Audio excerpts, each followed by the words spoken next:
करें अपमानी। भाषा शैली को सुनकर के बड़ा आश्चर्य होता है। ये महापुरुषों की भाषा शैली नहीं है। जो सिद्ध कोटि के साधक हैं, सिद्ध हैं, जो सुजान कोटि के व्यक्तित्व हैं, उनकी ये भाषा शैली नहीं होनी चाहिए। भाषा शैली पर नियंत्रण होना चाहिए। बैखरी, मध्यमा, पश्चिम, परा, इतने प्रकार की वाणियां हैं। शैली नहीं बिगड़नी चाहिए, और शैली बिगड़ गई। अतिरिक्त बोले वचन कठोरा, अत्यंत कठोर वचन हो गए। विचार करने लगा, संसार में मुनि कहते किसे?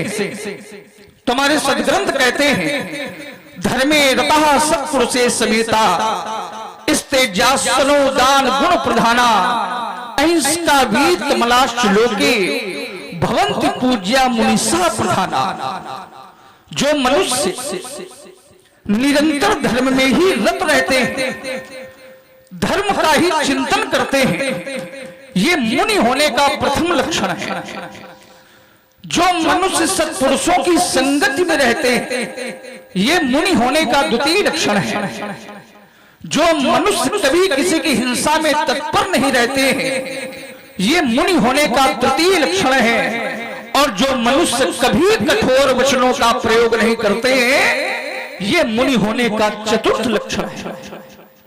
और जो चारों लक्षणों से विभूषित है, वही मुनि सदा सर्वदा पूजनीय है। लेकिन आश्चर्य होता है, मुनि के 4 लक्षण होते हैं और 4 लक्षण में एको लक्षण इनके अंदर नहीं है। आश्चर्य की बात। पहला धर्म में रत रहना, लेकिन पंडित जी तो क्रोध में रत हैं।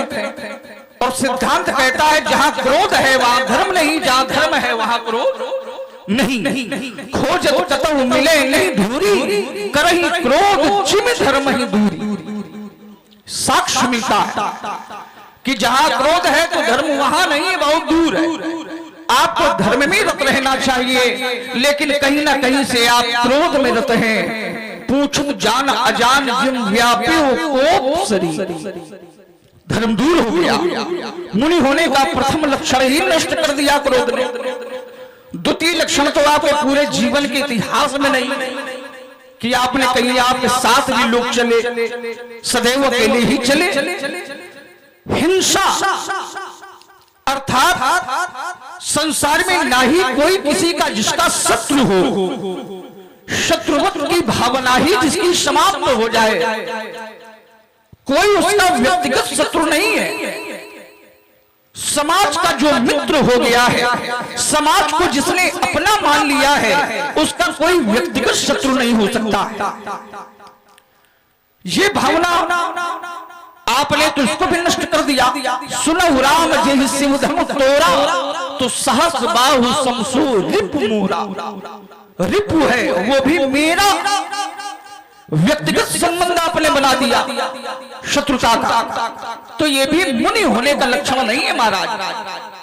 चौथा लक्षण आपकी वाणी स्पष्ट करती है, दंडस्य पातनम चयो वाक्य पारुष्यार्थ दूषणे। ये मुनि का दूषण है जो वाणी में कठोरता आ जाए। कठोर वचन नहीं होने चाहिए। कारण क्या? कारण बड़ा छोटा, धनुष टूट गया। अब एक धनुष टूटने के कारण आप पूरी मर्यादा नष्ट किए दे रहे हो, ये उचित नहीं है। आज टूटा है एक, और आज से पहले टूटे हैं बहु धर्म ही तोरी लड़काई, पर कबहु ना असरिश। ऐसा भीषण क्रोध, अरे जिस क्रोध के सामने बड़े बड़े न टिक पाए, ऐसे भीषण क्रोध की आवश्यकता ही क्या है? क्यों अपना अमूल्य तप समाप्त कर रहे हो? अरे महाराज, हमें जान पड़ता है कि आप प्रपंच में पड़ गए, तभी मन विक्षिप्त हो गया। प्रपंच है, संसार में जो चला गया, कोई वस्तु टूट गई, अब उस वस्तु के लिए रुदन करो, लोगों को मारो पीटो, ये अनर्थ है। इसका कोई तात्पर्य संसार में वास्तविकता से नहीं है। जोग वियोग भोग भलमंदा, हित अनहित मध्यम भ्रम फंदा, ये सारे फंदे भ्रम के हैं। तो फिर यही धनु पर ममता के ये ममता का कारण क्या है, हम जानना चाहेंगे। प्रथम तो ये है कि जब दो बड़े बात कर रहे हो तो मध्य में तीसरे को नहीं बोलना चाहिए। ये बात सही।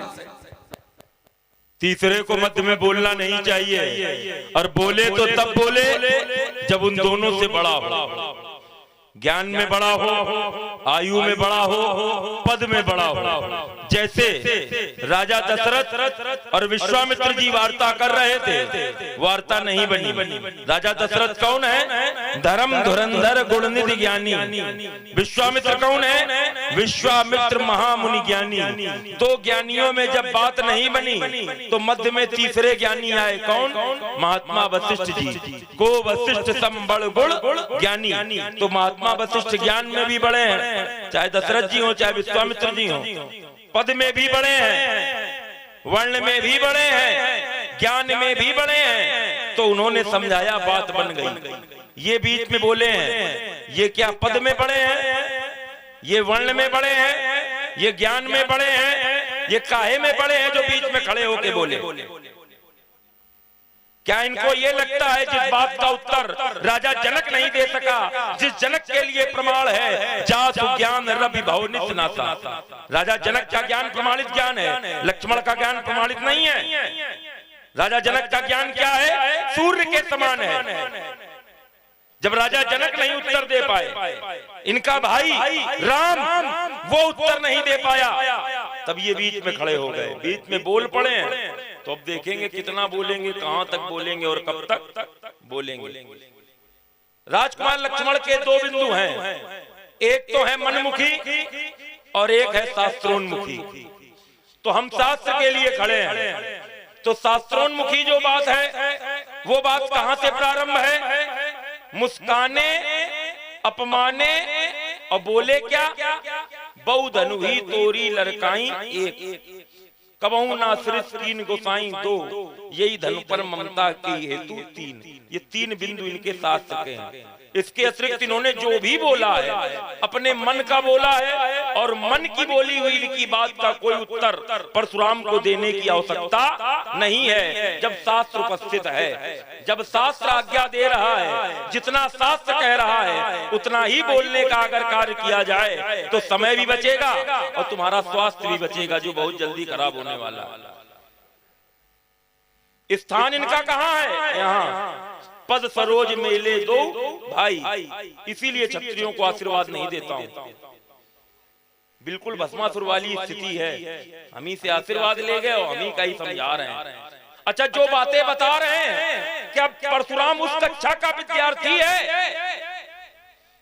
जो कक्षा की बातें बता रहे हैं मुनि को कैसा होना चाहिए, क्या परशुराम इस कक्षा का विद्यार्थी है कि लक्ष्मण समझाएगा मुनि के लक्षण? यहाँ मुनि रूप में आया कौन है? धर मुनि तनु जनु वीर रस। मनुष्य रूप में मुनि तो बहुत देखे होंगे, लेकिन वीर रस को कभी मुनि रूप में तुमने नहीं देखा होगा। वीर रस के रूप में, मुनि के रूप में अगर कोई आया है तो वो परशुराम है। धर मुनि तनु जनु वीर रस, वीर रस आया है मुनि का रूप बना करके। और ईमानदारी की बात बताइए, जो व्यक्ति वीर रस का स्वरूप धारण किए है उसके जीवन में क्या क्रोध नहीं होगा? वीरता है, वीर रस है तो उसके जीवन में क्रोध होगा। परशुराम तो अवतार ही है आवेश का। परशुराम के जीवन से क्रोध निकाल दो तो परशुराम के जीवन में कुछ बचने वाला नहीं है। हम अगर सहज में भी किसी की ओर देखते हैं, सहज ही चितवत मनहु रिसाते, हम प्रेम से भी किसी की ओर देखें, लेकिन देखने वाले को ये लगेगा कि हमको मार डालेंगे, क्रोध में देख रहे हैं। ये हमारा सहज स्वाभाविक स्वभाव है, इसको हम अपने से दूर नहीं कर सकते। क्रोध तभी व्यक्ति करता है जब क्रोध करने वाला कार्य किया जाता है। आप ईमानदारी से बताइए, आज धनुष तोड़ करके विवाह किया गया है और कल कोई कहेगा कि मंदिर तोड़ो तब बिटिया का विवाह करेंगे। शंकर जी का धनुष था, इसकी पूजा होती रही। आप इतने लोग बैठे हैं, कितने लोग घर में पूजा करते हैं? हाथ उठाओ। हाँ, नवरात्र चल रही है अभी तो मान लो सभी लोग कर रहे होंगे, मगर जितने लोग करते हैं उनको साधुवाद, जो नहीं करते हैं उनके लिए भी है।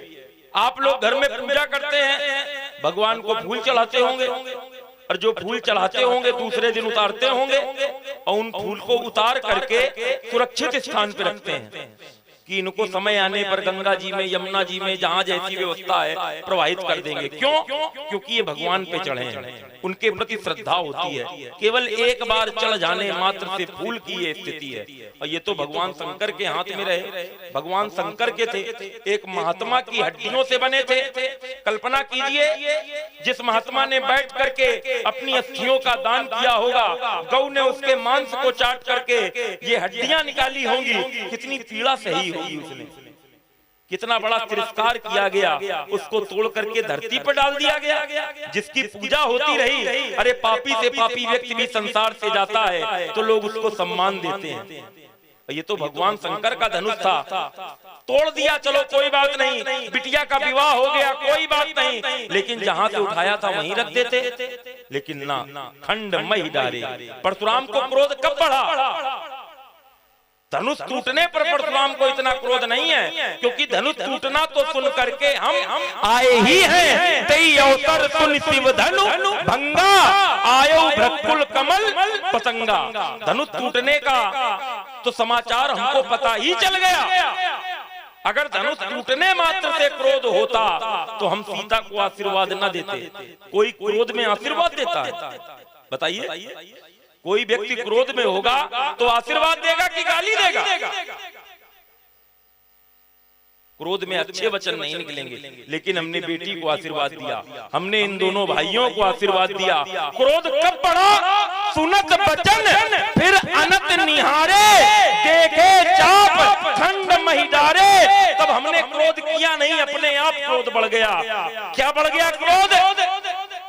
जब खंड मही डारे तो अतिरिक्त बोले वचन कठोरा। जब अपमानित देखा, तिरस्कार हुआ देखा, तब क्रोध हमारा बढ़ा। तब हमने जनक से कहा, कौ जड़ जनक धनुष के तोरा। तो हमारा क्रोध सार्थक है, निरर्थक क्रोध नहीं है। क्रोध का कारण है, शास्त्र कहता है, महाजनों ये नता सपंथा। महापुरुषों के बनाए हुए मार्ग पर लोग चलते हैं, और महापुरुष क्या कर रहे हैं? धनुष तोड़ के बियाह करा रहे हैं। काल कौनो कहीं मंदिर तोड़ो तब बिटिया के बियाह करिए। 8 प्रकार के विवाह हैं शास्त्र में, 8 प्रकार के। पहला विवाह ब्रह्म विवाह, देव विवाह, आर्ष विवाह, प्रजापत्य विवाह, गांधर्व विवाह, असुर विवाह, राक्षस विवाह और पैशाच विवाह। 8 प्रकार के विवाह। इन 8 प्रकार के विवाहों में धनुष तोड़ करके भैया कौन सा विवाह होता है? कौन सी मर्यादा का पालन करके यहाँ विवाह किया गया है? कोई हमको बताएगा? धनुष तोड़ने वाले के पक्ष में आज सब कोई है, लेकिन धनुष के पक्ष में कोई नहीं है। धनुष के पक्ष में केवल अकेले परशुराम यहाँ पर खड़ा हुआ है। तुमने कहा बहु धनु ही तोरी लड़काई, तो ये तुमने उत्तर स्वयं कर दिया, लड़काई। बच्चा छोटा होता है, बाबा की दाढ़ी नोच लेता है, लेकिन वही बच्चा बड़ा हो जाए और तब बाबा की दाढ़ी नोचे। और बाबा मना करें तो कहो इनकी तरह हो, तो कहते हो बाबा बचपन में नोचत रहे ना, बताओ मना कर रहे हो। अरे लड़काई की अवस्था थी, बचपन में छोटे पर तुमने जो किया, क्या बड़े होकर के भी वही करोगे? कबहू ना सुरस्कीन गोसाई ऐसा क्रोध नहीं किया, क्योंकि उन धनुषों में और इस धनुष में महान अंतर है। तुमने कहा यही धनुष पर ममता के हेतु, इस धनुष पर ममता क्यों है? तो राजकुमार लक्ष्मण हमारे जीवन में ममता नहीं है, क्योंकि शास्त्र कहता है ममता के ही कर जस न नसावा। ममता ने किसका यश नहीं नष्ट किया, ममता यश को नष्ट करने वाली है। तो क्या परशुराम का यश नष्ट है? परशुराम का यश नष्ट नहीं, अर्थात परशुराम के जीवन में ममता नहीं है। तुम्हारी सारी बातों का उत्तर, चाहे जितनी योग्यता की बात करो, चाहे जितनी ज्ञान की बात करो, लेकिन हमारे पक्ष से उत्तर क्या है? रे नब्बालक काल बस बोलत तो ही ना संहार। तुम चाहे वेद बोलो, शास्त्र बोलो, पुराण बोलो, लेकिन इन सारी बातों का उत्तर मेरी दृष्टि में क्या है? रे नब्बालक काल बस बोलत तो ही न संहार, और धनु ही सम त्रिपुरारी धनु विदित सकल संतान। अब आप लोग समझिए, हम संभाल के नहीं बोल रहे और आप बहुत संभले हुए, समझो। हम क्या बोले, बहुधन भी दोरी लड़काई, कबहु ना असरिस कीन गोसाई। भैया ये गाली है, ये क्या है? ये संबोधन है। जो अपने से श्रेष्ठ जन होते हैं उनको ही गोसाई कहते हैं। शाब्दिक अर्थ निकालो, गो नाम इंद्री, साई नाम स्वामी। जो इंद्रियों का स्वामी है, भैया ये प्रशंसा है कि बुराई है? ऐसे समझाओ, ये प्रशंसा है। जिसने अपनी इंद्रियों को जीत लिया है वो है गोसाई। दूसरा गो नाम पृथ्वी, साई नाम स्वामी। और पृथ्वी का स्वामी, भूमि का स्वामी कौन है? ब्राह्मण। भैया हम गलत बोले, लेकिन कह रहे तुम संभाल के नहीं बोल रहे हो। फिर सोचे ये कौन सा वेद वाक्य बोलेंगे। बोले रे समझो कितने संभले भाई, हाथ उठवा रहे, समाज को भ्रमित कर रहे हैं। समाज को भ्रमित मत करो, क्योंकि समाज ये जानती है। अच्छा, कितने लोग हैं ऐसे समाज में जो माता जी के चरणों को छूना शुभ मानते हैं? कितने लोग हैं? हाथ उठावे, कोई भी हाथ नीचे नहीं होगा। अच्छा, अब कितने लोग हैं जो अपनी माता के कंठ को काटना शुभ मानते हैं? है कोई? अरे कम से कम तुम तो उठा दो। हाथे उठाना अगर ये आपका कौशल है तो उठाओ हाथ। नहीं उठा पाओगे, क्यों? क्योंकि पिता के आदेश के सामने आपने अपनी माता के महत्व को नहीं जाना। पिता के आदेश के सामने सिद्धांत कहता है, शास्त्रोक्त सिद्धांत कहता है, मात पिता प्रभु गुरु कहे बानी, और बिना ही विचार करिए शुभ। माता से बड़ा कोई मंदिर है? माता से अधिक संसार में किसी की पूजा है?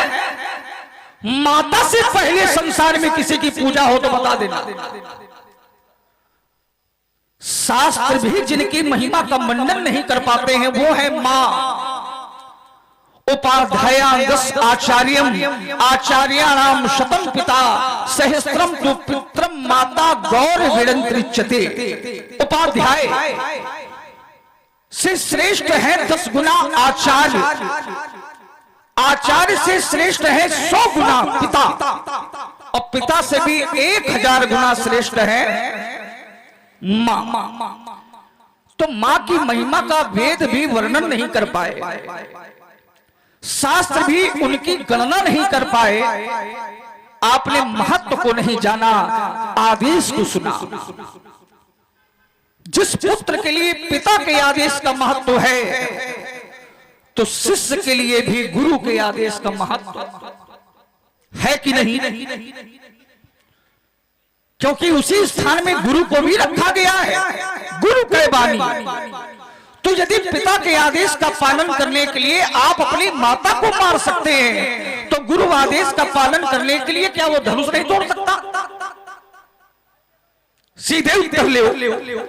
अब ये ना बताओ कि मंदिर महाराज राजा जनक ने प्रण किया धनुष तोड़वा के विवाह नहीं करना चाहिए। अभी ये प्रण कर लिया जाए कि मंदिर तोड़वा के विवाह करो, ये आपका तर्क उत्पन्न हुआ है। देखिए महाराज, सामान्य कन्या का यदि विवाह करना हो तो घर देख लो, वर देख लो, कुल देख लो, और जब आपके अनुकूल वो परिवार हो तो अपनी कन्या का विवाह कर दो। सामान्य कन्या, यदि वो अलौकिक कन्या है तो अलौकिक कन्या के लिए समस्या, उससे सब विवाह करना चाहते हैं। जो अलौकिक कन्या होती है उससे सब विवाह करना चाहते हैं, जिसका परिणाम 1 वर्ष तक राजा जनक के राज्य में युद्ध ही होता रहा।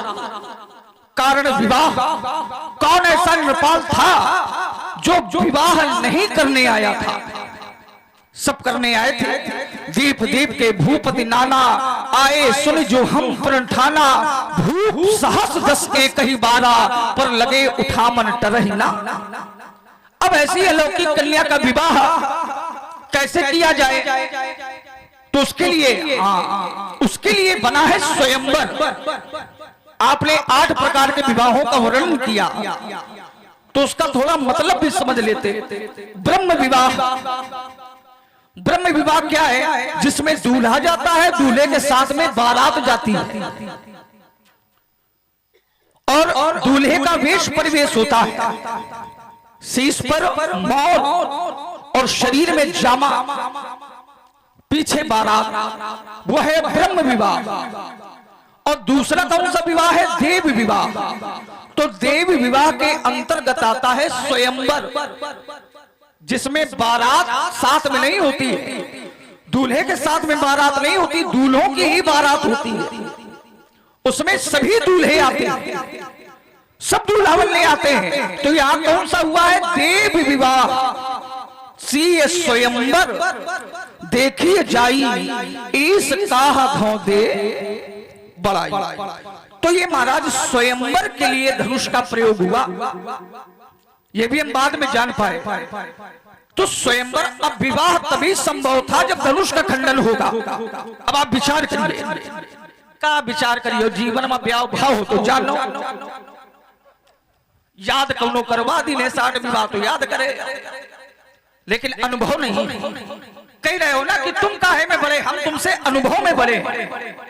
जितना अनुभव आपको नहीं उतना हमें है, इसलिए हम बोले, क्योंकि जिस बात की जानकारी आपको नहीं है उस बात की जानकारी के ही हम जानकार। समझो तो पहले महाराज, धनुष को तोड़ना ही अति आवश्यक था, नहीं तो राजा जनक ने तो ये पढ़ ही या सभा ही भंग करवा दी। तजहुआ निज निज गृह जाहू, लिखा न विधि वैदेही विवाह। समाज पीड़ित हो गया, सभी कष्टित हो गए। तो महाराज यहाँ की स्थितियां बिल्कुल असामान्य हो गई थी। बिना धनुष को तोड़े समस्या का समाधान नहीं हो सकता था।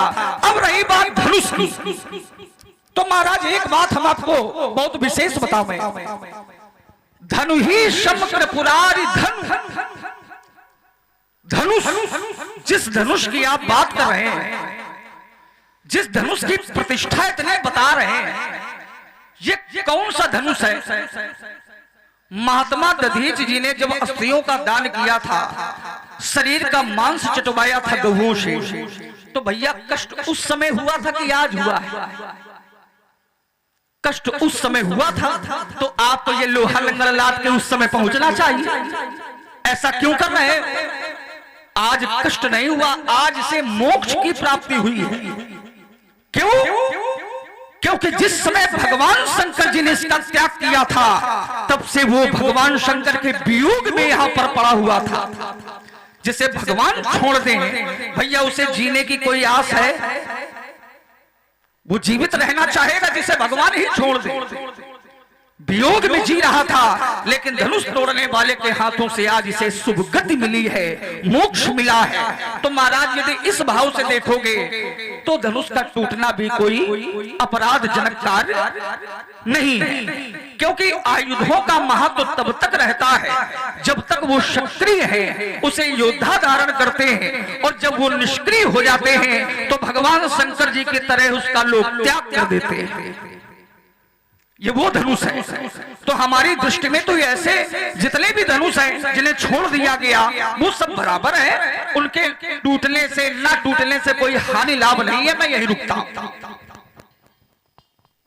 सुमित्रानंदन राजकुमार लक्ष्मण के अब सुधार है कुछ बिंदुओं को सुना आप लोगों ने, थोड़ा रस बन जाए। राजकुमार लक्ष्मण ने जो प्रथम अपना वक्तव्य रखा, उस वक्तव्य के अंतर्गत क्या कहा राजकुमार लक्ष्मण ने कि भैया हमने कौन सी इनसे ऐसी भाषा प्रयोग की? तो इन्होंने प्रमाण दिया। प्रमाण क्या दिया? बोले हम इनसे कहा गोसाई, और गोसाई शब्द का इन्होंने अर्थ भी किया। गो नाम इंद्री, साई माने मन, मन उनका राजा है। गो नाम पृथ्वी, स्वाई माने स्वामी, अर्थात पृथ्वी का स्वामी ब्राह्मण। ईमानदारी से बताओ, क्या जो ये कह रहे हो ये हृदय से कह रहे हो कि व्यंग में कह रहे हो? कोई किसी का परिचय दे ये बहुत पढ़े लिखे हैं तो ये तो अच्छी बात हो गई, लेकिन कोई कहे नहीं बहुत ही पढ़े लिखे हैं, नहीं ये बहुत विद्वान है, तो कह तो अच्छी बात रहा है, लेकिन कहने का ढंग अच्छा नहीं है तो वो विद्वान उसको मूर्ख की तरह लग रहा है सुनने में। इससे अच्छा वो विद्वान ना कहे तो चलेगा। कहने का प्रकार क्या है? तुमने प्रस्तुति क्या की?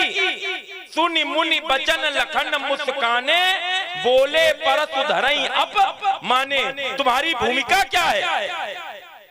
अपमाने। और अपमाने के आगे कई क्या रहे हो फिर? गोसाई। ये मानो व्यंग कर रहे हो। अगर तुम मानते हो हम गोसाई हैं, गो माने इंद्री, साई माने स्वामी, इंद्रियों का स्वामी मन, अगर हम वो हैं तो तुमको ये कहने की आवश्यकता नहीं थी।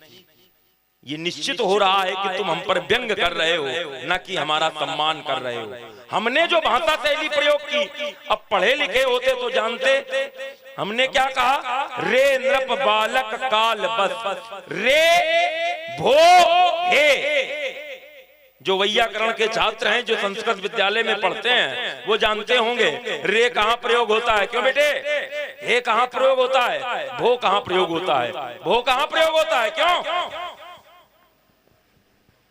भो प्रयोग कहाँ होता है? अपने से समान स्तर के लोगों से नहीं, वो उस स्तर का है जिस स्तर का प्रश्न उसने किया गया है। उसकी शिखा देखो, बहुत बड़े व्याकरण चित्ररूपणी महामाये उसकी शिखा बता रही है, और वो विद्यालय में पढ़ता है, ये उसके संस्कार बता रहे हैं। तो भो कहाँ प्रयोग होता है? परमात्मा की पूजा में। भो यहाँ गच्छ यहाँ तिष्ठ सुप्रतिष्ठो वर्दो भव। क्यों महाराज? भो प्रयोग होता है परमात्मा के लिए, रे प्रयोग होता है अपने से छोटे के लिए, रे लाला। हे प्रयोग होता है अपने से बराबर वाले के लिए। तो ये वैयाकरण के अंतर्गत हमने प्रयोग किया। आइए, राजकुमार लक्ष्मण ने बताया कि महाराज कितने लोग हैं जो अपनी माता जी के चरण छूना शुभ समझते हैं। इसको बेटा बढ़ाओ, एक तो इधर कोई वापसी नहीं तुम्हारी। नहीं तो यह कहती आ जाओ। नहीं, उधर नहीं आएंगे हम, शत्रु के पाले में क्यों आ जाएं? हम अकेले सिंह चलते हैं। ये दया दृष्टि है। नहीं, दया दृष्टि तुम ना दिखाओ, दया दृष्टि पे हमारी जीवित हो, तुम का दिखाइयो दया दृष्टि हम पर। हमारी दया दृष्टि पे बचे हो दोनों भाई। हाँ, तो राजकुमार लक्ष्मण ने कहा कि यहाँ पर कितने लोग हैं जो माता जी के चरण छूना शुभ समझते हैं। सबने हाथ उठाए, उठाने चाहिए। फिर उन्होंने दूसरा प्रश्न किया, अच्छा कितने लोग हैं जो माता जी का सर काटना शुभ समझते हैं? किसी ने नहीं उठाए, हमने भी नहीं उठाए। तो बोले आप तो उठाओ। हम काहे उठावन? तुमने ये तो प्रमाण दे दिया कि परशुराम जी ने माँ का शीश काटा, लेकिन आगे भी तो बताओ कि अगर शीश काटा तो भैया शीश जुड़वाया भी। पिता के आदेश पर अगर शीश काटा तो माँ का शीश जुड़वाया भी तो परशुराम ने। अगर बराबरी करते हो तो धनुष तोड़ दिया गया, तुम धनुष से जुड़वा दो।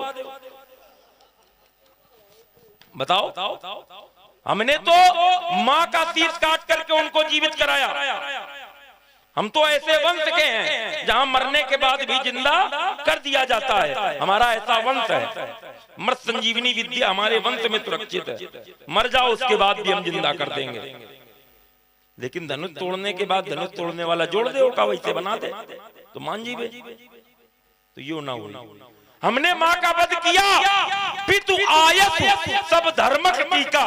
पिताजी का आदेश सभी धर्मों का तिलक है, ये शास्त्र ने बताया। लेकिन राजकुमार लक्ष्मण ने जो बात कही उसमें ये निकल के आया, उपाध्याय दशाचार्य, 10 उपाध्याय बराबर 1 आचार्य। आचार्येण शतम पिता, 100 आचार्य बराबर 1 पिता।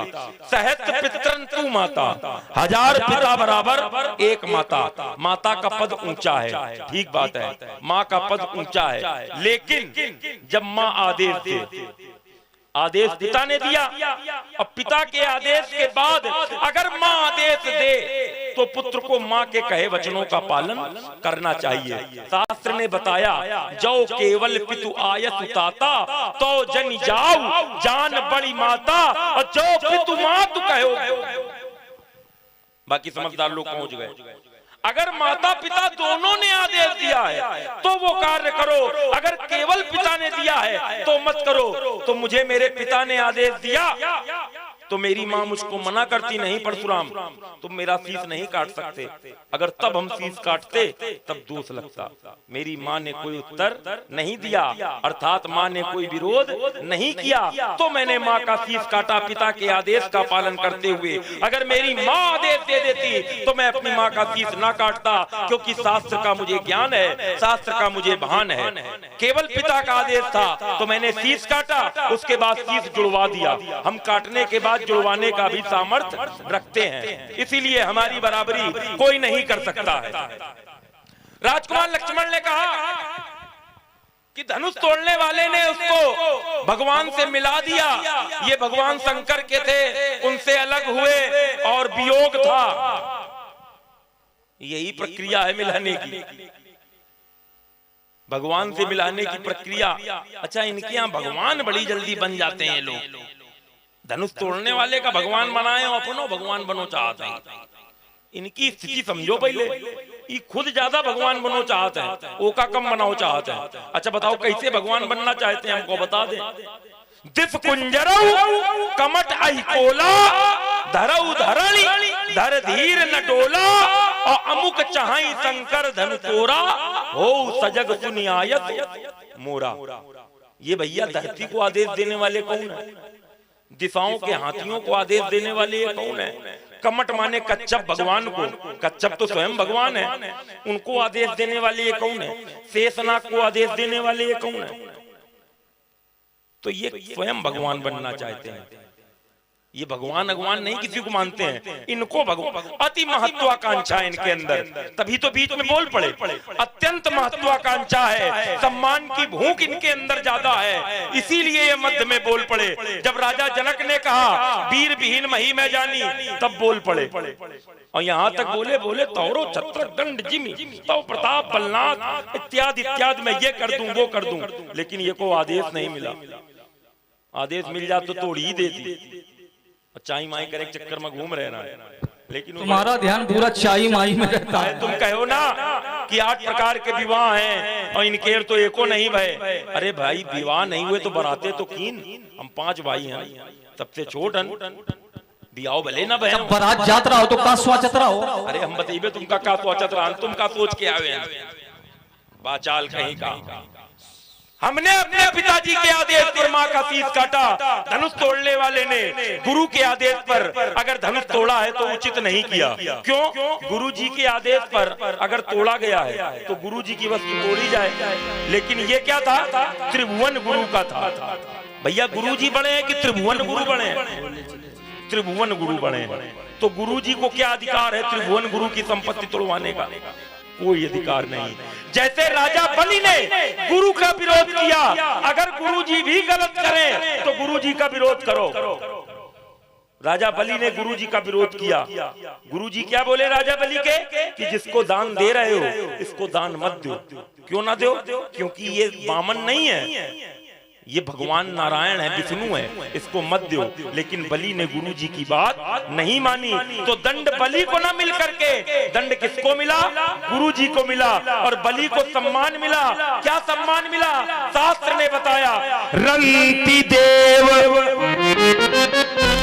बलि भूप सुजाना, धर्म धरे सही संकट नाना। बलि का सम्मान है। शिव दधीच बलि जो कछु था, ऐसा वचनों का पालन किया कि धर्म को नहीं छोड़ा, वचन का पालन किया। तो मेरे कहने का तात्पर्य ये है, अगर गुरुजी भी गलत दिशा दें तो गुरुजी की बात नहीं माननी चाहिए, नहीं तो मेरा स्वभाव नहीं जानता। इसके पहले है जो समय सीमा दी गई है उस समय सीमा के अंतर्गत ही रहेंगे। कोई ये न कह पावे कि समय आपने ज्यादा लिया। बोले चितई परसु की ओरा रे सख सुनहि स्वभाव नमो। तुम हमसे रे की अपेक्षा करते हो, ये रे कर रहे हैं। हमारे कोष के अंदर चलो, आगे क्या कोष निकला, रे सठ सुनति स्वभाव न मोरा। अरे दुष्ट कहीं के, मेरा स्वभाव नहीं जानता, मेरा स्वभाव कैसा है। बालक बोल बढ़ो नहीं तो केवल मुनि जड़ जाने मोहि। बालक समझ करके मैं तेरा पद नहीं करता, क्या तू मुझे केवल मेरा मुनि ही समझता है। मैं कैसा हूँ बाल बाल ब्रह्मचारी अति कोई विश्वविदित छत्री कुल द्रोह। मैंने बाल्यावस्था से ही नैष्ठिक ब्रह्मचर्य का पालन किया है। विश्व जानता है क्षत्रिय कुल का द्रोह करने वाला एकमात्र ब्राह्मण परशुराम संसार में है। उज्ज्वल भूमि भूप बिनु कीनी विपुल बार वही देवन दीनी। मैंने अपनी भुजाओं के बल से इस धरती को एक बार नहीं अनेक बार राजाओं से हीन किया है और इस धरती का दान ब्राह्मणों को दिया है। सहस बाहु भुज छेदन हारा परस विलोक महीप कुमारा। अर्जुन की भुजाओं का छेदन करने वाला ये वही कठोर परस हुआ है। तू भी देख ले राजकुमार लक्ष्मण। तू पितई जन सोच बस करसी महिष किशोर गर्भन के भर के अर्भन दलन परस मोर अति घोर। माता पिता को सोच के वशीभूत क्यों करना चाहता है राजकुमार। गर्भ में रहने वाले बालकों का भी मर्दन कर देने वाला मेरा ये कठिन कुठार है। बिहसी लखन बोले मृदुबानी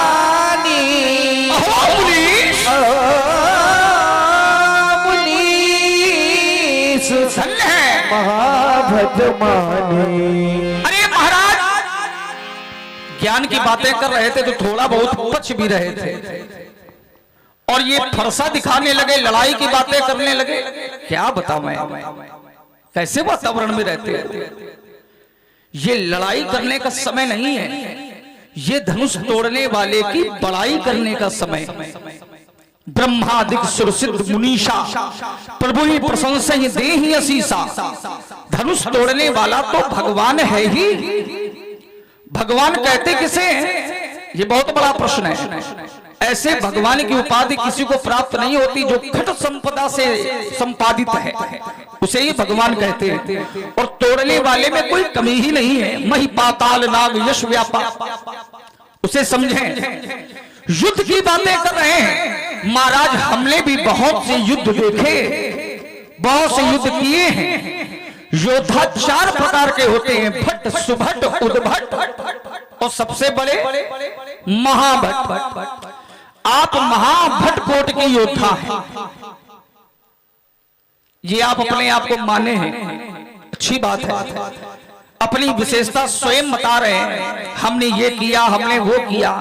महाराज यदि हम बताने लगेंगे तो बहुत जल्दी भाग जाओगे। क्यों व्यास जी? यहीं से तो जुड़ी है कहानी। यदि हमने अपने धनुष के बारे में बताना प्रारंभ कर दिया तो तुरंत भाग जाओगे, क्योंकि हम एक एक करके नहीं मारते, हम एक साथ मारते हैं। अनुज निशाचर कटक संगारा, एक साथ पूरा समुदाय आ गया। 14,000 कटक एक बार। महाराज भाग जाओगे जब हम धनुष संभालेंगे, पड़ोगे व्यर्थ चक्कर में धनुष सर कर उठा लेंगे। क्योंकि आप जो सिद्धांत पढ़ रहे हैं महात्मा दधीच का, उसी सिद्धांत में जरा पढ़ो। शिव दधीच हरिश्चंद्र नरेशा सहे धर्म हित कोट कलेशा, रंग देव भली भूप सुजाना, धर्म धरे हु सही संकट नाना। रघुवंश अक्षर है नहीं वो लेख दब सकते, जगत की चंद्र संजा विषम विष्टाल खा लेंगे। तभी क्या हो गया है मुनि जी, अकड़ते ही जो जाते हो और जगतवीर सिंहों के सामने अपना ये तिकोना फरसा दिखाते हो। कह रहा है कि हमने युद्ध देखे हैं, युद्ध किए हैं, और उदाहरण क्या दिया, अनुज निशाचर कटक संहारा। और कह क्या रहा है, एक बार में 14,000 मार दिए। अच्छा, एक बार में 14,000 मारे तो विशेषता इनकी है कि जिस शस्त्र से मारे उसकी है। कोई इनके पास, इनको गुरु कृपा से ऐसा शस्त्र प्राप्त होगा कि जिसको चलाने से 14,000 लोग एक साथ मर जाएं। तो गुरु कृपा है और उस शस्त्र की कृपा है, क्या इनकी कृपा है?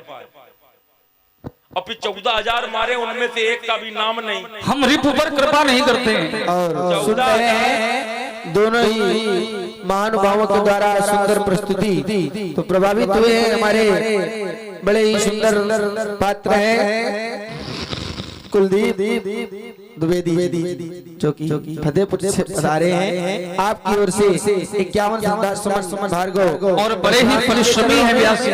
और 51 श्रद्धा सुमन भार्गव परशुराम जी के चरणों में, और 51 श्रद्धा सुमन श्री लक्ष्मण जी के चरणों में सादर समर्पित किए जा रहे हैं। बहुत बहुत धन्यवाद है, साधुवाद। तो जिनको मारा उनका कोई नाम नहीं था, कोई प्रमुख नहीं थे, वो भीड़ थी, भीड़ को मार दिया। प्रमुखों को मारते तो नाम होता। उस भीड़ में प्रमुख कौन था? मारीच और सुबाहु प्रमुख थे। तो मारीच को तो बिना फड़ के मार के इनके भाई ने भेजा, और छोटे वाले को जला करके मार दिया।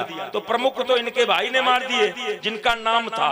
और भीड़ थे, भीड़ में तो भीड़ भाड़। तुम्हें नाम देखना है, हमें काम देखना है। भीड़ भाड़ का क्या महत्व है? कोई नहीं। परशुराम ने क्या किया? परशुराम ने जिसका नाम था उसको मारा, कार्तवीर अर्जुन को।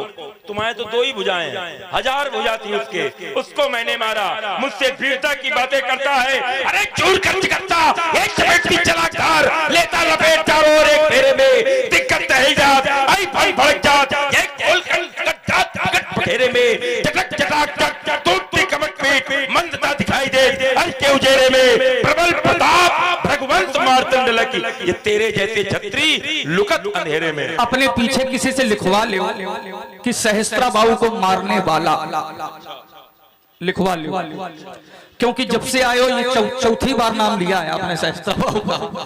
अरे कार्तवीर, सहस्त्रा बाहु कोई बहुत बड़ा योद्धा है क्या? हम खेल खेल में जब धनुष चलाते हैं तो सहस्त्रा बाहु की तुलना हो जाती है खेल खेल में। विशर्ष जेके वेगेन पंचवार एतानिया इष्ट स्त्री अधिक कार्तवीरांश लक्ष्मण। बहुत बड़ा नाम न रटो, सहस्त्रा बाहु की नाम की माला न जपो। अगर लेना ही है तो राम जी का नाम ले, कल्याण होगा। और न ले पाओ तो लक्ष्मण का ले, तुम्हारा महाकल्याण होगा। हम स्वयं राम हैं। कहाँ चक्कर में पड़े हो सहस्त्रा बाहु? अच्छा, सहस्त्रा बाहु को जिस समय मार के आश्रम में गए थे तो माला पहनाया गया होगा, क्यों व्यासी? जिस समय सहस्त्रा बाहु को मार के गए आश्रम में, बहुत बड़ी विश्व विजय, तो नारियल व्यवस्था पूजन की हुई होगी। बाचाल कहेंगे अपनी बात कर। अरे वो बताओ ना कहानी, सहस्त्रा बाहु को मारने के बाद क्या हुआ? पिताजी ने कितना डांट करके आपको आश्रम से भगा दिया, ये सब नहीं बताओगे? भगा दिया। और क्या? बाचाल कही के नहीं तो आरती उतारी थी तुम्हारी। पिताजी ने क्या बताओ? इसलिए हमसे ये हमसे ज्यादा नहीं जानते हो। देखता नहीं तुम्हारा विप्रवेश, क्या कर लेता? और ये अंतिम चेतावनी है तुम्हारे लिए। अच्छा, क्षण भर में मजा चखा देता, अरमान पिताली दादी के फर्ज की याद भुला लेता, छीन लेता तुम्हारा सब लोहा लंगर, करके खंडोर दिखा देता, ये उछल उछल मुंजी सभी भुला देता, और सीधे देता रास्ता पकड़ा देता। इधर देख रहे हो? अंतिम चेतावनी। 1 2 3 अब तुम्हारे लाने आए पड़े आप। कहूं लखन मुनि सील तुम्हारा, को नहीं जान विदित संसारा, को नहीं जान विदित संसारा। संसार में ऐसा कौन है जो आपके बारे में पूरी जानकारी न रखता हो? पूरी जानकारी है। सील, जिस सील के कारण आप हमें क्षमा करते हैं, वो सील हम भली भांति जानते हैं। वो सील क्या है? माता पितहि और न भैनी के गुरु ऋण रहा सोच बड़ जी। कभी कहते तौली गई ममता प्यार को मापा गया, पर मैया के प्यार मापने को पैमाना कहाँ पाओगे। माता के ऋण से आप भली भांत ऋण हो गए, पिता के ऋण से भी आप भली भांत ऋण हो गए, लेकिन अभी ऋण शेष है गुरु जी का। गुरु का ऋण अभी भी शेष है।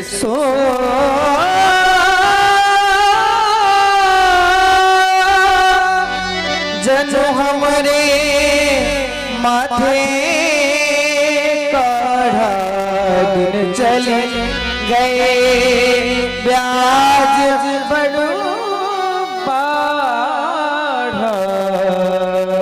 जो गुरु जी का ऋण है वो हमारे माथे आपने कर दिया है। अब हमें ही चिंता हो रही है, क्योंकि संकेत है ब्याज बहु बढ़ा, बहुत बड़ा हो गया है ब्याज, और वो बढ़ता ही चला जा रहा है।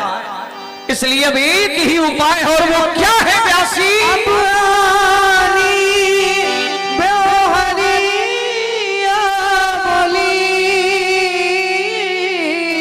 तुरंत देव में थैली खोली,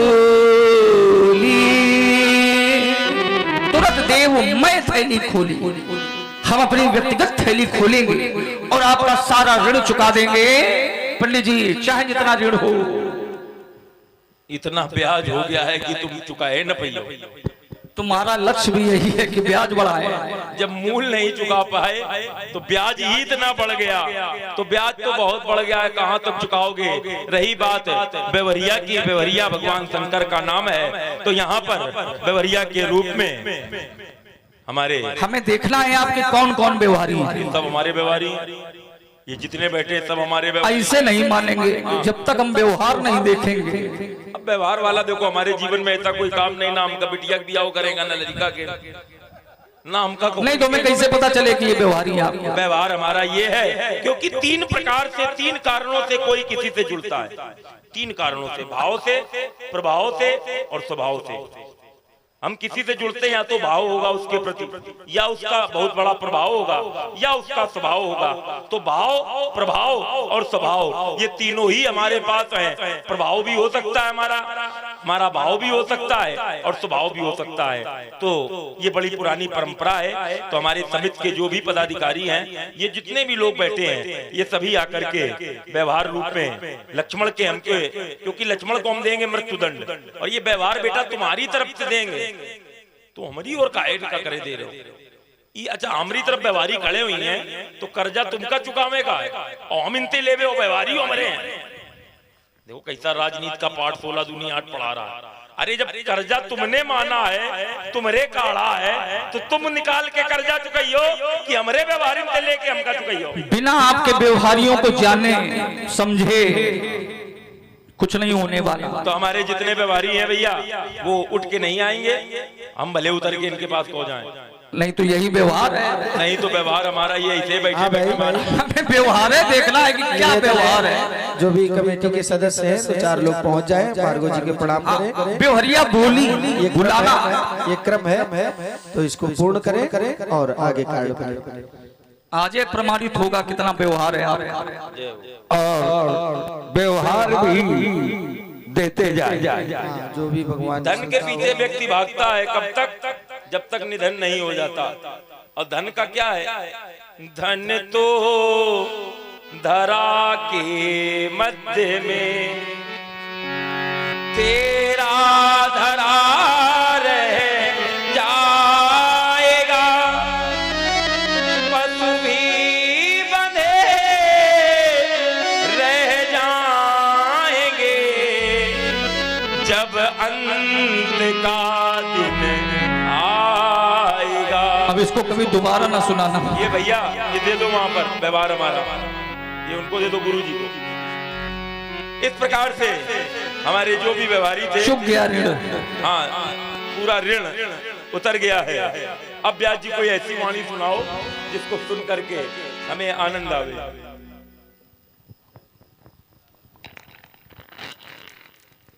और आप हैं आदरणीय लाला द्विवेदी त्रिवेदी, क्षमा चाहते हैं। आप हैं लाला जी त्रिवेदी। आपकी ओर से ये 101 श्रद्धा सुमन भार्गव परशुराम जी का व्यवहार सादर समर्पित है।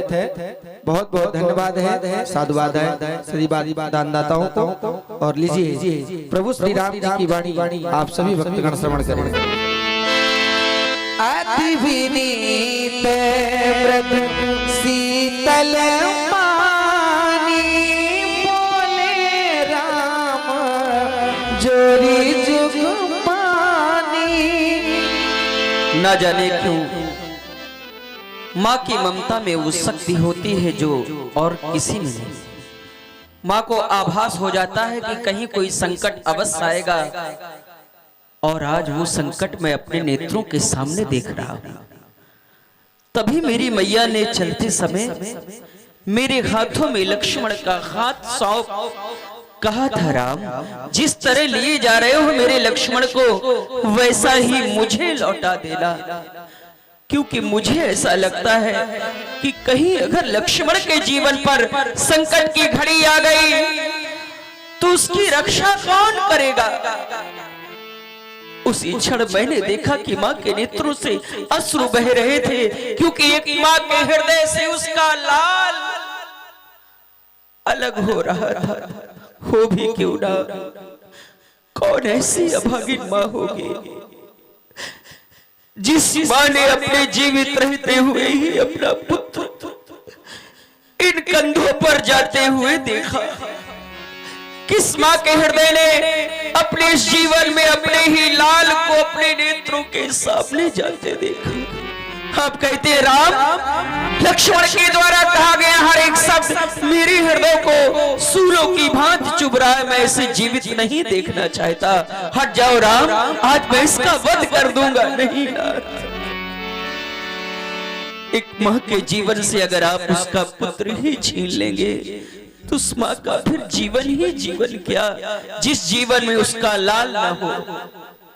हे नाथ, माँ की ममता को ना ही तौला गया और ना ही मापा गया कि एक माँ अपने पुत्र से कितना प्रेम और स्नेह करती है। दूरियां भले कितनी क्यों ना हो इस जीवन में एक माँ के पुत्र से, लेकिन हर माँ हर क्षण अपने पुत्र को ही याद करती है कि कैसा होगा, कहाँ होगा मेरा। माँ की ममता को तौला नहीं जा सकता, क्योंकि माँ की ममता को तौलने वाला आज तक कोई पैमाना ही नहीं बना जो तौल सके माँ के प्यार को, जो माप सके माँ की ममता को, माँ की गहराई। माँ की ममता ईश्वर का वरदान है। सच पूछो तो माँ इंसान नहीं, वो तो भगवान है। माँ के चरणों में सुख का हर रूप होता है, क्योंकि माँ में ईश्वर का ही स्वरूप होता है। सुने भगवान, एक माँ की करुणा जब जब पुत्र उसके जीवन से अलग होने लगे। मैया मेरी मैया, मैया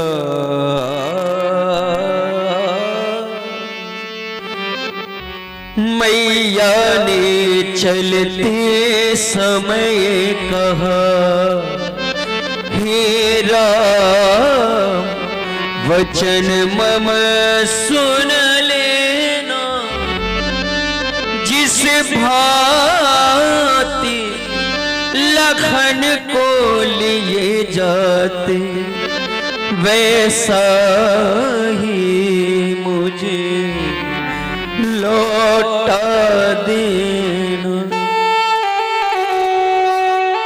वैसा ही मुझे लौटा देना।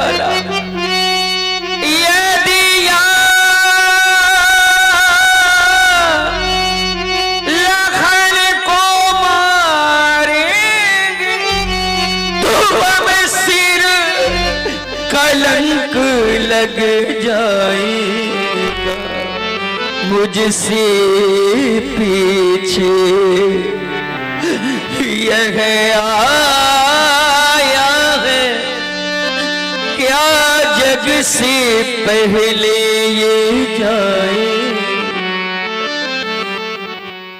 अगर आज मेरे नेत्रों के सामने आज मेरा भाई ही मेरे जीवन से अलग हो गया, तो एक भाई ही अगर संकट के समय में भाई का सहारा न बन सका, तो फिर वो भाई ही कैसा जो भाई की रक्षा न कर सका, भाई की रक्षा न कर सका। विधाता ने आपको भी भाई दिए होंगे और उन भाइयों में बहुत प्रेम होगा, मुझे विश्वास है। लेकिन इस जीवन में जिस भाई ने भी वो दृश्य देखा है अपने जीवन में, उस भाई का हृदय अवश्य जानता होगा। जिस भाई ने अपना भाई इस जीवन में ही खोया है, कौन ऐसा अभागा बड़ा भाई होगा इस संसार में जिस बड़े भाई ने अपने ही नेत्रों के सामने अपने छोटे भाई अर्थी को इन कंधों पर उठाया है। कौन ऐसा भागा, कौन ऐसा अभागा बड़ा भाई होगा इस संसार में जिस भाई ने अपने नेत्रों के सामने अपने ही छोटे भाई की अपने ही छोटे भाई की जल रही चिता देखी हो। कौन ऐसा भागा भाई जिसने भी देखा होगा ये दृश्य जब जल रही होगी भाई के सामने भाई की चिता, तो उस भाई के नेत्रों से अश्रु जरूर बहे होंगे, उस भाई के नेत्रों से अश्रु अवश्य बहे, रोया होगा उस भाई का हृदय, बहे होंगे नीर इन नैनों से, क्योंकि एक भाई को जाते हुए भाई काट गई भोजा जब योद्धा की, तो हाथ में रही ये कमान कहाँ, भाई का जीवन ये भाई है, क्योंकि भाई बिन जग में मान, भाई का जीवन ये भाई है, क्योंकि भाई बिन जग में मान कहा, भाई बिन जग में। अगर वध करना है तो लक्ष्मण का नहीं मेरा वध पहले कर दे, दोनों को मारो यही ना अर्थी सज अवध पठा देना, सरयू की ठंडी उन लहरों में हमको मुनिनाथ बहा देना। इस सारे संसार में सब कुछ मिल जाता है बार बार, लेकिन बिछड़ जाता है जिस इस जीवन से भाई एक बार तो मिले न बारंबार, मिले न बारंबार, मिल जाते हैं इस जगत में सोते मित्र हजार, लेकिन मिलता है नहीं ये भैया बार, लेकिन मिलता है नहीं ये भैया बारंबार, क्षमा करे मेरे लक्ष्मण को। तुम रो रहे हो, भिक्षा मांग रहे हो प्राणों की, क्षत्रिय कभी प्राण की भिक्षा नहीं मांगते, मांगो भीख त्याग निज धर्म, नहीं नहीं नहीं, तुम अपने लिए नहीं अपने भाई के प्राणों के लिए मांग रहे हो भिक्षा। धन्य है राम तुम्हारा जीवन, बड़े भाई राम की तरह होते हैं तो छोटे भाई लक्ष्मण और भरत के जैसे ही प्राप्त होते हैं। राम मुझे याद आता है अपनी माँ को दिया हुआ वचन, जैसे तुमको तुम्हारी माँ का वचन याद आया वैसे मुझको मेरी माँ का वचन याद आया। मेरी माँ ने मुझसे एक बार कहा था कि परशुराम तूने अपने जीवन काल में न जाने कितनी माताओं की गोद उजाड़ दी, न जाने कितनी बहनों को उनके भाइयों से दूर कर दिया, न जाने कितनी स्त्रियों का सुहाग तूने छीन लिया। ये बंद कर दे। तो मैंने अपनी माँ को वचन दिया था, माँ आज के बाद मैं कभी किसी पर अपने परस का प्रहार नहीं करूंगा। राम, संसार में ऐसी कहीं की धरती नहीं है जहाँ धरती के नीचे जल ना हो, लेकिन कुछ स्थानों की धरती ऐसी है जहां पर शीघ्र जल प्राप्त होता है, कुछ स्थानों की धरती ऐसी है जहां गहरी खुदाई पर जल प्राप्त होता है लेकिन जल अवश्य मिलता है। इसी प्रकार से परशुराम के हृदय की धरती पर भी करुणा का जल है, क्षमा का जल है, दया का जल है। आज तक इस जल को कोई नहीं प्राप्त कर सका राम, केवल तुम एकमात्र ऐसे हो जिसने इस जल को प्राप्त किया। मैं जानता हूँ भाई के न रहने पर क्या होता है। भाई मरे बल घटे, पिता मरे छत जाए, माँ मरे सब कुछ बिगड़े, फिर नहीं कोई बसाए। राम तुम 4 भाई हो, हम 5 भाई हैं राम। तुम्हारा कोई बड़ा भाई नहीं, मेरा कोई छोटा भाई नहीं। तुम मुझे बड़ा भाई बना लो, मैं तुम्हें छोटा भाई बना लूं राम। तुम्हें बड़ा भाई मिल जाएगा, मुझे छोटा भाई मिल जाएगा। लेकिन रो नहीं राम, क्यों? राम जो तुम और रोए तो जगत जल जाएगा। ये मत बहाओ अश्रु राघव, वरना हृदय फट जाएगा। राम जो तुम रो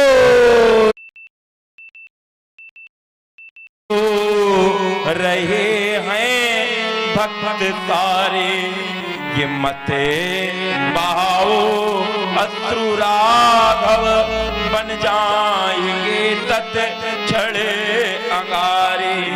हृदय का क्रोध कहता है आज इसको मारेंगे, पर नेत्र कह रहे हैं राम स्वप्न में न मारेंगे। ले जाओ राम अपने भाई को, दे देना अपनी मैया को।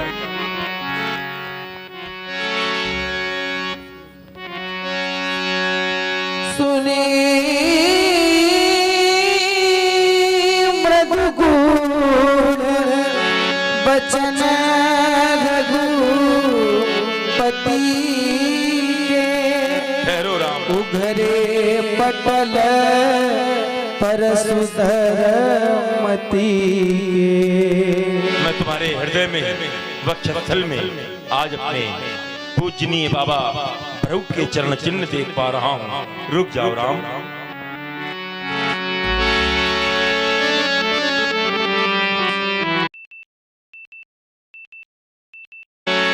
भगवान नारायण के द्वारा दिया हुआ ये सारंग भगवान नारायण ने कहा था त्रेता में मैं आऊंगा तब मैं तुमसे ये प्राप्त करूंगा। तो आपको देख करके मुझे लगता है, मैं चाहता हूँ राम रामापति कर धन लेहु, खैचहु मोर मिटे संदेहु। चली गए परशुराम भी समय भयहु, जाना पुलक प्रफुल्लित गाती, जोरी पानी बोले वचन हृदय न प्रेम अमात। सभी लोग अपने स्थान पे खड़े हो जाएं। जैसा कि समय सीमा दी गई थी, बताया गया था, तो समय के अंतर्गत ही रहा था। क्यों भाई? तो अब प्रभु मैंने आपसे बड़े दुर्वचन शोभनीय वक्तव्य आपसे प्रस्तुत किया, मैं क्षमा चाहता हूँ प्रभु। जय रघुवंश बनज बन भानु, गहन धनुज कुल दहन कृतानु। जय तुर विप्र धेनु हितकारी, जय मद मोह कोह भ्रमहारी। विनयशील करुणा गुण सागर, जयति बचन रचना अति नागर। सेवक सुखद सुभग सब अंगा, जय शरीर छवि कोटि अनंगा अनुचित बहुत कहो अज्ञाता क्षमहु क्षमा मंदिर दो भ्राता अनुचित बहुत कहो अज्ञाता क्षमहु क्षमा मंदिर दो भ्राता जन्माद्यस्य तुन्मया वितरतश्चार्थे सुभिज्ञस्तराट तेने ब्रह्म हृदय आदि कवये मुह्यन्ति यत् सूरया तेजो वारिमृतां यथा विनिमयो यत्र त्रिसर्गो मृषा धामना स्वेन सदा निरस्तकुहकं सत्यम परम धीमहि। हे प्रभु आपकी जय हो, जय हो, जय हो। बोलिए प्रभु रामचंद्र की, बोलिए लखनलाल। जय जय रघुकुल में तू रघुपति गए बनहि तप होए तू।